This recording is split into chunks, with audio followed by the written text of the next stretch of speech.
That situation was created by a group of protesters blocking and surrounding a police vehicle. There are protests and there are mobs, and I saw akin closer to a mob. But protesters say it's the police inciting violence, like this officer ripping off a mask to pepper spray someone. The mayor insists that police have shown restraint. He has resisted calls for a curfew, saying it's only a small number of instigators causing violence. Some come from outside the city, some are from inside the city. Some are from the neighborhoods where the protests take place, some are not. But what we do know is there is an explicit agenda of violence. Last night, some protesters blocked a group from vandalizing a Target store in downtown Brooklyn. That, many say, is not the point. It's about the daily confrontations that people of color have with police. I've been stopping frisk nonstop from the ages 15 to 20. Throw into the mix anger over the impact of the coronavirus on minority communities, and New York is as volatile as it's been in a long time. Volatility we've seen throughout the night, and while the situation here has calmed down, the crowd has dispersed, headed down the street. The question is, will they coalesce tonight or will they come back again tomorrow and the night after?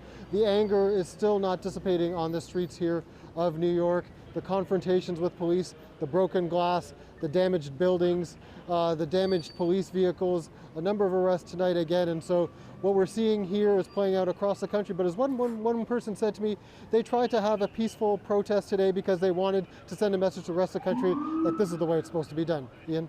All right, Steve D'Souza in New York City. Thank you. Let's turn now to where the unrest began, Minneapolis. Earlier this evening, Minnesota news outlet captured this moment. What's happening right now? Oh wow, they're moving across. What's going on? I'm not certain what. Oh my gosh! Here, wow! Oh my gosh! A giant. Oh my God! This is very dangerous. Well, those pictures and the tone of the announcers say it all. The truck narrowly missing protesters who had gathered on the interstate that runs through the city. Its approach sent them scrambling. Protesters were seen converging on the vehicle. The driver was arrested. He was injured, but his injury is not life-threatening. Officials say it doesn't appear that the truck hit any protesters. Susan Ormiston has been live for us in Minneapolis through the evening. Let's check in with her. She is near the scene of what we saw there on the highway. Susan. Yeah, Ian, you know, Minneapolis-St. Paul held their breath when that happened late this afternoon. There were thousands of demonstrators on that highway, as you saw, and the prospect of lots of injuries and that truck coming through the crowd scared a lot of people, and there were a lot of rumors that he did it on purpose. We don't know, in fact, that that was his intent. He is in custody, the driver, and there will be, of course, a full investigation. And consequently, the police came to this area, they blocked off the highway, they pushed protesters up a ramp, and they've been here for several hours. Tonight, though, it's quiet after a very peaceful protest earlier today at the state capitol. Floyd! Floyd! Floyd! A calmer protest today outside the state capitol, surrounded by the National Guard. 5,000 called up, compared with just 500 2 days ago. Arrested today! That's what justice looks like. Demands still that all 4 police implicated in George Floyd's death be charged instead of just one so far for murder. We're tired of this shit. You cannot continue to oppress, beat down, marginalize, redline, and kill a people and think we ain't gonna stand up and eventually fight back. This is an uprising. Rebecca Lind with her boyfriend fought back tears. Nobody should be murdered just by the color of their own skin. And it's just so crappy that after so many years we still have to be talking about this. But pursuing justice for Floyd is exacting a heavy price, dividing even those united in the cause. Ignorant shit like that! Don't shoot! Last night's demonstration began peacefully, but most anticipated trouble. And just after curfew started, Don't shoot! Don't shoot! riot police advanced, swiftly and forcefully, firing tear gas and rubber bullets. Protesters running wildly, eyes streaming. No mercy, move on out was the police message. We were caught up in the middle of it. Oh, Jason! No peace, no justice! For hours, demonstrators set a line, trying to advance, and then retreated as police threatened. No justice! But once, as they yanked a makeshift barricade across the road, one man who lived nearby had had enough. Don't burn our shit down. Go the fuck over there. Y'all can do y'all protest fuck 12, but y'all not burning my shit down. Tempers flared, mace came out, fists flew, a powder keg between protesters and other residents, all of them agitated. Late today, another powerful image, shouting Black Lives Matter, demonstrators filled a highway. Shifting tactics for protesters and police, but with tensions barely budging here. And that was just before that tanker truck appeared near those protesters. So the big question tonight, after a weekend of looting and burning and confrontations between police and demonstrators, will that continue into next week? Or has this week really stuck a pin in the frustration and anger here in Minneapolis, St. Paul, and things may start to return to more peaceful and calm cities? We don't know the answer to that, Ian. Susan Ormiston in Minneapolis tonight. Thank you. As we've seen, these protests can be unpredictable, and there is always risk for those covering them. But over the weekend, those risks appeared to increase. We want to show you a chaotic moment for Susan and our team yesterday. Jason, be careful!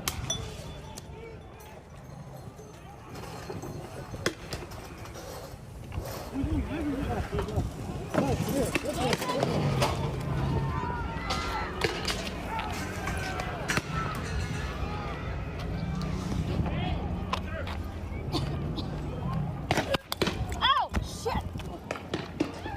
Just got hit. So she was hit by a projectile fired by somebody with that riot squad. She is okay, of course. And she wasn't the only journalist hit while covering the unrest.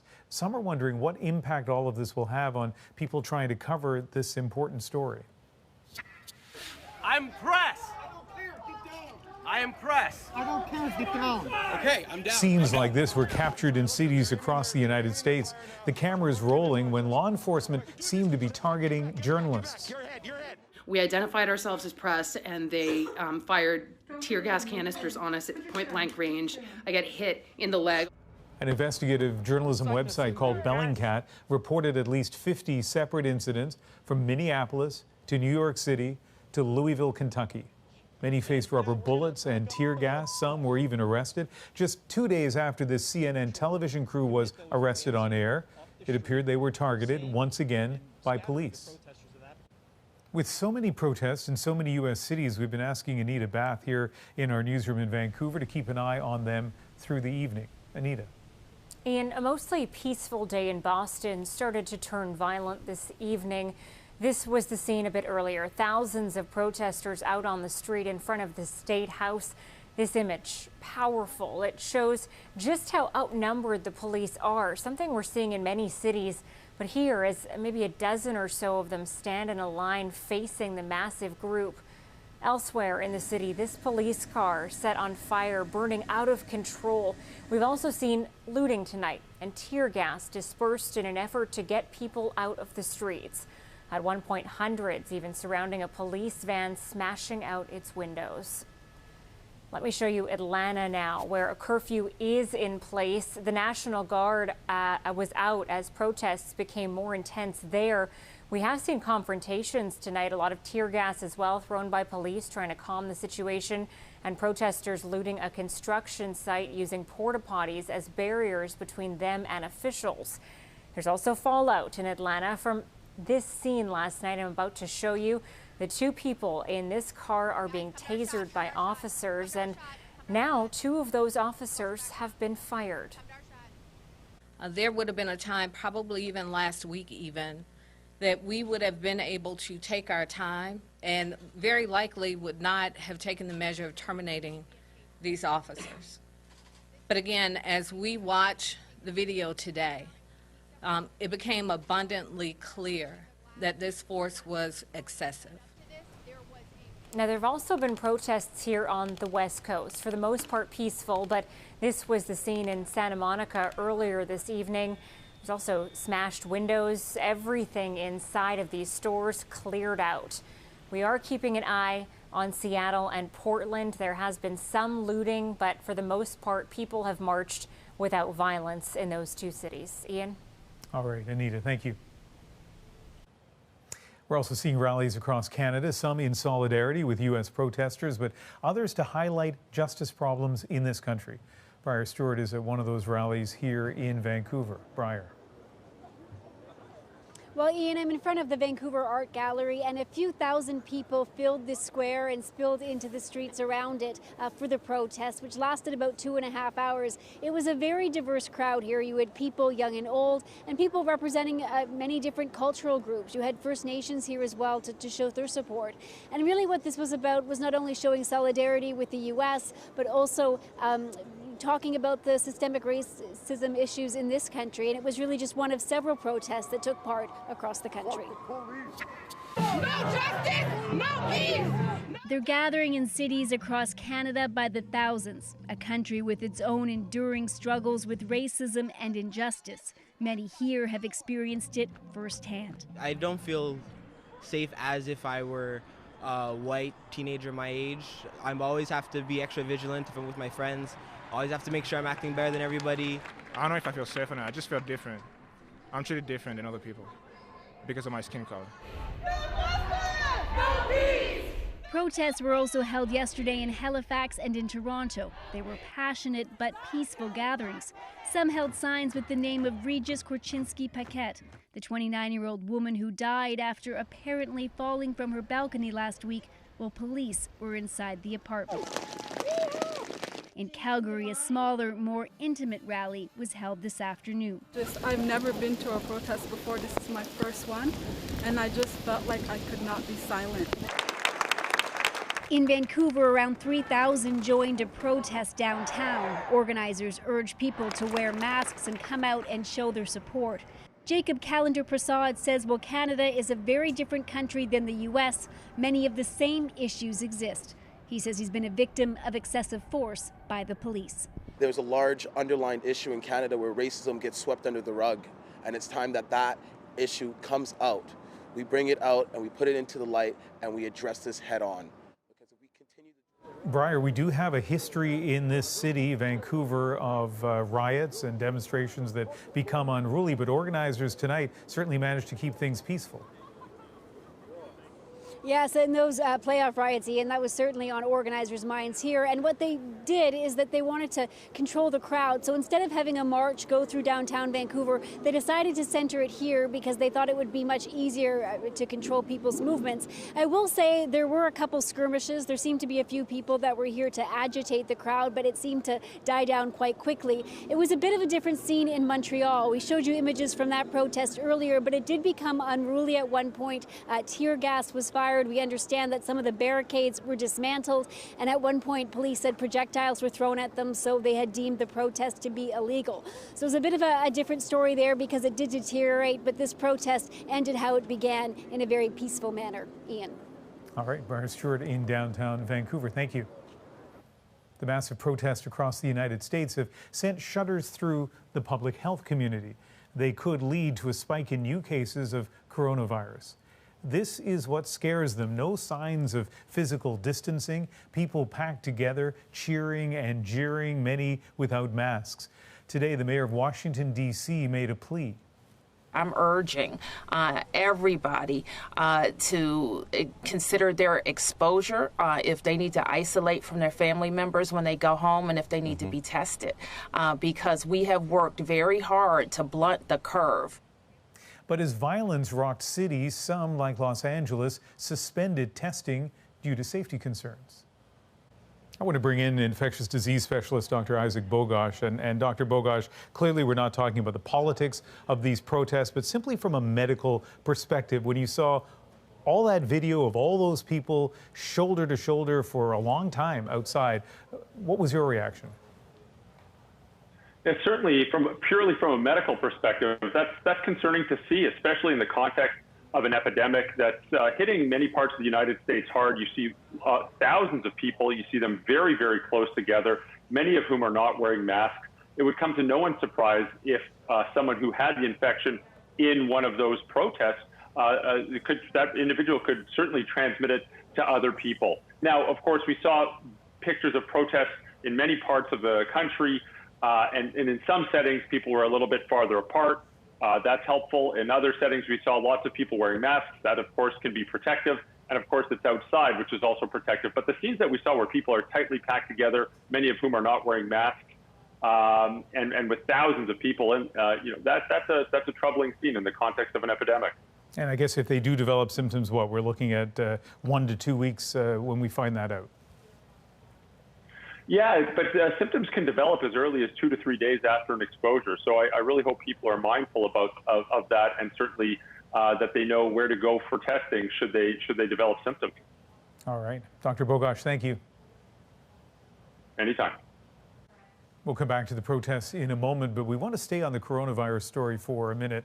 There are 3 new cases in New Brunswick tonight, and this is sparking fears that the outbreaks that have plagued long-term care homes in Ontario and Quebec have come to New Brunswick. Harry Forrestal explains. For the past 3 days now, Manoir de la Vallée has been the focus of a rapid response team sent in to test residents and staff for COVID-19. The results, not encouraging. Today, there are 3 new cases of COVID-19 in the province. These cases, and one reported yesterday, have all been confirmed in residents of the Manoir de Vallée long-term care facility in Atholville. The home has 51 residents with varying levels of care. 4 residents and 1 staff member are now known to be infected with the virus. 3 are in hospital, 1 in intensive care. I understand the stress that this is causing for residents and staff of the Manoir and their families. An outbreak in a senior's home is everyone's greatest fear. It's a dramatic setback in a province that has, until now, managed to keep the COVID genie in its bottle. Out of 61 care homes, this outbreak is the first breach in those defenses. And in another startling development, Premier Blaine Higgs acknowledged today that since Friday, a third of the Manoir staff have left their jobs. 10 out of 28. And they felt it necessary to leave the facility, which is concerning because, you know, at a time like this, it's important that, you know, we have everyone there to do what we can. Why they've left, says the Manoir's owner, is simple: fear of COVID-19. As soon as the staff learn that the COVID is around, many of them are just scared about that. Advocates for nursing home residents are frightened too, worried that now COVID has a toehold in the province, it will spread to other care homes. This is actually quite a setback. I'm really concerned that once they open the doors, it's going to spread. There are now 12 active cases of COVID-19 in the province, all of them in the Campbellton region. And as public health officials warn, there will be more. Harry Forrestal, CBC News, Fredericton. We have much more coverage ahead of our top story, reaction after the death of George Floyd. Including policing in America, what can be done to calm the country? And we're on the ground and inside the conversation. No, hear me out. We hear from those at the center of it all. Plus, amidst the violence, the moments of connection this weekend. And we can't forget, on all our police cars across the nation, it says protect and serve. Protect and serve. That means all people. We're back right after this.